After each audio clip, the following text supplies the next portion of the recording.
नमस्कार. तर आज म्हण घेऊया काळाची पावले ओळखणे. अर्थ अगदी सोपा आहे. बदलत्या परिस्थितीचा अंदाज घेऊन योग्य ती पावले उचलणे किंवा भविष्याचा अंदाज घेणे. आता उदाहरण सांगते. आमच्या ओळखीची काही कॉलेजमध्ये जाणारी मुलं आहेत. त्यांचे आईवडील तिकडं खेड्यामध्ये मोलमजुरी करून राहत आहेत. त्यांच्यापाशी ना घरदार, ना जास्त पैसा अडका, ना त्यांची शेतीवाडी आहे.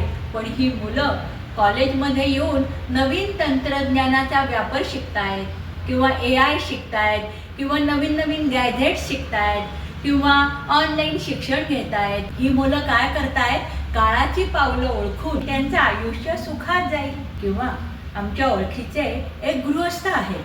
ते जरा मध्यम वयीन आहेत, पण तरुणपणीच त्यांनी त्यांचा पैसा अशा ठिकाणी गुंतवला आहे की भविष्यामध्ये त्यांना कुणाकडे पाहायला लागू नये किंवा त्यांचं आयुष्य सुखात जाईल. त्यांना पैशाची कमतरता पडू नये. औषध पाणी म्हणा, हे म्हणा, त्यांचा सगळा खर्च भागला जाईल. अशा तऱ्हेने काळाची पावलं ओळखून त्यांनी तरुणपणी सगळ्या योजना केल्या. उदाहरण आवडलं तर लाईक, शेअर, सबस्क्राईब करा.